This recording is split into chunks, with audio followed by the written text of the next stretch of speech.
எல்லாருக்கும் வணக்கம். இந்திய அரசியல் சாசனம் நம்ம தமிழ்நாட்டில் இருக்கிற எல்லாருக்குமே கொடுத்துருக்கிற உரிமையில் ரொம்ப ரொம்ப முக்கியமானது ஓட்டிங் ரைட், வாக்குரிமை. ஒரு மனுஷன் உயிரோடு இருக்கான்றதுக்கு அடையாளமாக இருக்கிறதுல அவனோட ஓட்டுரிமை ரொம்ப முக்கியம். அதனால தான் voting is not only our right but also our life. ஒரு முக்கியமான விஷயத்தை பற்றி இப்போ நான் உங்ககிட்ட ஷேர் பண்ண போகிறேன். இது நான் ஃபஸ்ட்டு கேள்விப்பட்ட உடனே எனக்கே ரொம்ப ஷாக்கிங்காக தான் இருந்தது. இப்போ நான் பேசிகிட்டு இருக்கிற இந்த நேரத்தில் தமிழ்நாட்டில் இருக்கிற நம்ம யாருக்குமே ஓட்டு போடுற உரிமையே இல்லைன்னு சொன்னால் நம்புவீங்களா? நான் நீங்கள் உட்பட யாருக்குமே அது இல்லை. நான் பயமுறுத்துறேன்னு நினைக்காதீங்க, அதுதான் நிஜமும் கூட. கொஞ்சம் ஏமாந்தால் நம்மளை மாதிரியே இன்னும் லட்சக்கணக்கான பேருக்கும் இதே நிலைமை தான். ஓட்டு போடுற அந்த உரிமையே இல்லாத மாதிரி ஒரு நிலைமை வந்தாலும் வரலாம். இதுக்கு மெயின் ரீசன் அந்த எஸ்ஐஆர், ஸ்பெஷல் இன்டென்சிவ் ரிவிஷன், சிறப்பு தீவிர திருத்தம். இப்போது இந்த எஸ்ஐஆர் நம்ம தமிழ்நாட்டில் எப்படி ஒர்க் ஆக போகுது? கடந்த ஜனவரி மாதம் எடுத்த அந்த கணக்கெடுப்பில் 6,36,00,000 வாக்காளர்கள் நம்ம தமிழ்நாட்டில் இருக்கிறாங்க. ஆனால் அவங்க யாருக்குமே இந்த ஓட்டு போடுற உரிமையே இல்லை. அந்த பிஎல்ஓன்னு சொல்லுவாங்க, பூத் லெவல் ஆஃபீஸர்ஸ், வாக்குச்சாவடி நிலை அலுவலர். அவங்க தான் வீடு வீடாக போய் அந்த ஃபார்மை கொடுப்பாங்க. அதை நம்ம ஃபில்அப் பண்ணி கொடுக்கணும். அதை தேர்தல் ஆணையம் அதை எடுத்துகிட்டு போய் அதை ஸ்க்ரூட்டினைஸ் பண்ணி அது எல்லாமே கரெக்டாக இருக்கான்னு செக் பண்ணி பார்த்ததுக்கப்புறம் அந்த வாக்காளர் பட்டியலை வெளியிடுவாங்க. அந்த வாக்காளர் பட்டியலில் நம்ம பேர் இருக்கணும், அப்போ தான் நம்மளால் ஓட்டு போட முடியும். அந்த புது பட்டியல் வர்ற வரைக்கும் நம்ம வாக்காளர்களான்றது அது உறுதியே செய்ய முடியாது. இன்கேஸ் அந்த புது பட்டியலில் நம்ம பேர் இல்லைன்னா அது ஒரு தனி ப்ராசஸ், அது ஒரு தனி ஃபார்ம், அது ஒரு தனி கிளைம்ன்ற மாதிரி அது ஒரு வேறு வேலை. ஸோ இந்த மாதிரி நிறைய சிரமங்கள் குழப்பங்கள் இருக்கிறதுனால மக்களுக்கு இது மேலே ஒரு கன்ஃபியூஷன் ஒன்று இருக்குது. இது என்ன வெரிஃபிகேஷனா இல்லை ஒரு மறைமுக ரீரெஜிஸ்ட்ரேஷனா இல்லை இது ஒரு நியூ ரெஜிஸ்ட்ரேஷன் மாதிரியே தானா அப்படின்ற மாதிரி நிறைய கன்ஃபியூஷன் இருக்குது. அவங்க செய்ய வேண்டியதெல்லாம் ஒன்று தான். இந்த மாதிரி வீடு வீடாக போய் அந்த என்யூமரேஷன் ஃபார்ம் நம்ம ஃபில்அப் பண்ணி கொடுக்கும்போது அதுக்கான அக்னாலேஜ்மெண்ட்டை அந்த பிஎல்ஓ அந்த ஆஃபீஸர்கிட்ட இருந்து நீங்கள் வாங்கிக்கணும். அது ரொம்ப ரொம்ப முக்கியம். இது நான் சொல்கிறது வாக்காளர் பட்டியலில் ஆல்ரெடி உங்கள் பேர் இருக்கிறவங்களுக்கு நான் சொல்கிறேன். இப்போ புது வாக்காளர்கள், ஃபஸ்ட் டைம் ஓட்டர்ஸ், அவங்களுக்கு ஃபார்ம் 6ன்னு ஒன்று இருக்குது. அதை நீங்கள் ஃபில்அப் பண்ணி நீங்கள் உங்கள் ஏரியாவில் இருக்கிற சம்மந்தப்பட்ட அந்த உங்கள் அலுவலகத்தில் நீங்கள் டைரெக்டாகவும் சப்மிட் பண்ணலாம், இல்லை நீங்கள் ஆன்லைன்லேயும் சப்மிட் பண்ணலாம். அப்படி ஆன்லைனில் நீங்கள் சப்மிட் பண்ணிங்கன்னா அதுக்கான ஸ்க்ரீன்ஷாட்டை எடுத்து வச்சுக்கோங்க. ஃபோனில் மெசேஜ் வரும், அதை சேவ் பண்ணி வச்சுக்கோங்க. அப்ராடில் இருக்கிறவங்க கூட அந்த எஸ்ஐஆர் ஃபார்மை டவுன்லோட் பண்ணி நீங்கள் அதை ஃபில்அப் பண்ணி சப்மிட் பண்ணலாம். அதுக்கான அக்னாலேஜ்மெண்ட்டை வாங்கி வச்சுக்கோங்க. ரொம்ப முக்கியமாக உங்களோட பிஎல்ஓ அந்த ஆஃபீஸர் யாருன்னு தெரிஞ்சு வச்சுக்கோங்க.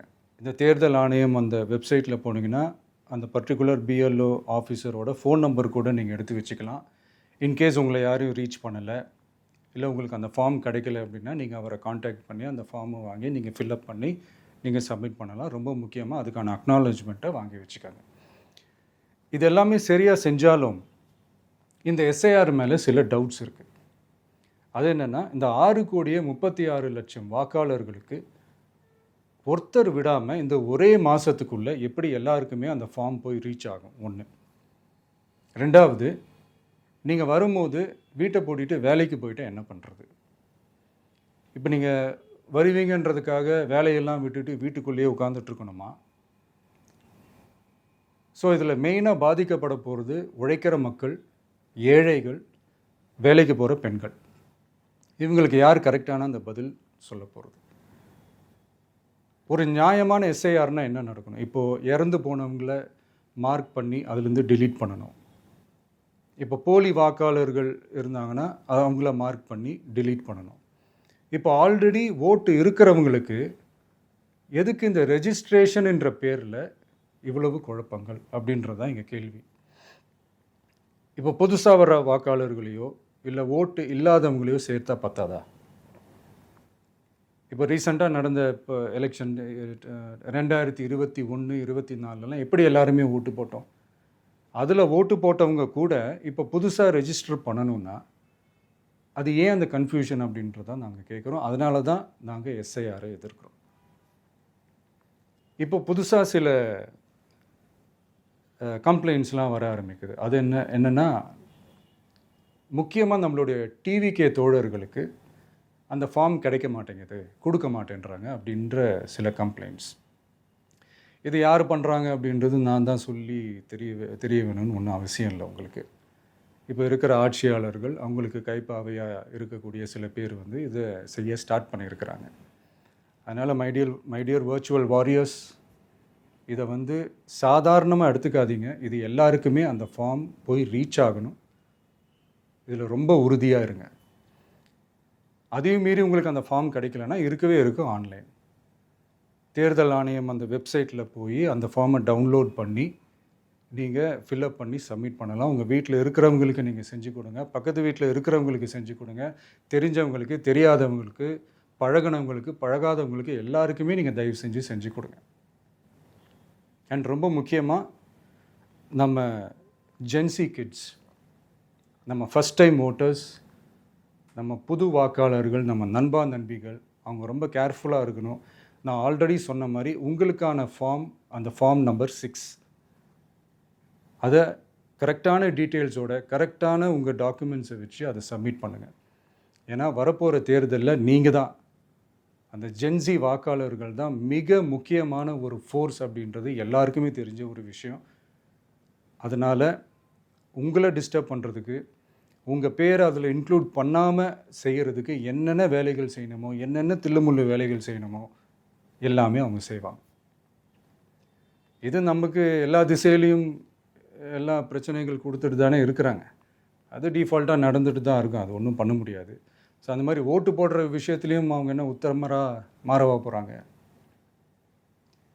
இப்போ நான் சில மீட்டிங்ஸ்லலாம் ரிப்பீட்டடாக ஒரு விஷயம் நான் சொல்கிறேன்ல, 2 பேருக்கு நடுவில் தான் போட்டி அப்படின்ட்டு. அது மேடைக்கு மேடை அவங்க அதை ப்ரூவ் பண்ணிகிட்டு இருக்கிறாங்க. அதனால் தோழர்களே, வரப்போகிற தேர்தலில் நம்ம யாருன்னு காட்டணும், நம்ம பலம் என்னன்னு காட்டணும். அதுக்காக அந்த பலமான, அந்த பவர்ஃபுல்லான ஆயுதத்தை நம்ம கையில் எடுக்கணும். அந்த ஆயுதம் வேறு எதுவுமே இல்லை, ஓட்டு, வாக்கு, ஜனநாயகம். அது இருந்தால் தான் நம்ம அந்த வெற்றியை நோக்கியே நம்மளால் பயணிக்க முடியும். தமிழ்நாடே அந்த வாக்குச்சாவடி முன்னாடி திரண்டு நிற்கணும். அதை பார்த்துட்டு தமிழ்நாடே தமிழக வெற்றி கழகமா, இல்லை தமிழக வெற்றி கழகம் தான் தமிழ்நாடா அப்படின்ற மாதிரி இருக்கணும். வீடுன்னு ஒன்று இருந்தால் தான் ஓடு மாற்ற முடியும்னு அறிஞர் அண்ணா அவர்கள் சொல்லியிருக்கிறாங்க. அந்த மாதிரி ஓட்டுன்னு ஒன்று இருந்தால் தான் இந்த நாட்டையே காப்பாற்ற முடியும். அப்புறம் இன்னொரு முக்கியமான விஷயம், அந்த எனிமரேஷன் ஃபார்ம் நீங்கள் ஆன்லைனில் நீங்கள் ஃபில்அப் பண்ணும்போது அதில் ஒரு சில ப்ராப்ளம்ஸ் வர்றதுக்கு வாய்ப்பு இருக்குது. அது உங்களுடைய ஓட்டர் ஐடியில் இருக்கிற உங்கள் பேரும், ஆதார் கார்டில் இருக்கிற பேரும், அந்த ஸ்பெல்லிங், இனிஷியல்ஸ் எல்லாமே ஒரே மாதிரி இருந்தால் தான் அது அக்செப்ட் ஆகும், இல்லைன்னா அக்செப்ட் ஆகாது. அது கொஞ்சம் கேர்ஃபுல்லாக பண்ணுங்கள். அது கொஞ்சம் யூசர் ஃப்ரெண்ட்லியாக இருக்கலாமேன்னு கேட்டதுக்கு அதெல்லாம் முடியாது, அதுக்கெலாம் வாய்ப்பு இல்லை, அதுக்கெலாம் ஆளுங்க இல்லை, பண்ண முடியாதுன்னு ரிப்ளை பண்ணிட்டாங்க. ஸோ அதனால் மைடியர் டிவிகே தோழர்களே, மைடியர் ஜென்சி படை பலமே, உஷாராக இருங்க, கான்ஃபிடெண்ட்டாக இருங்க. நல்லதே நடக்கும். வெற்றி நிச்சயம். மீண்டும் சந்திக்கும் வரை நன்றி, வணக்கம்.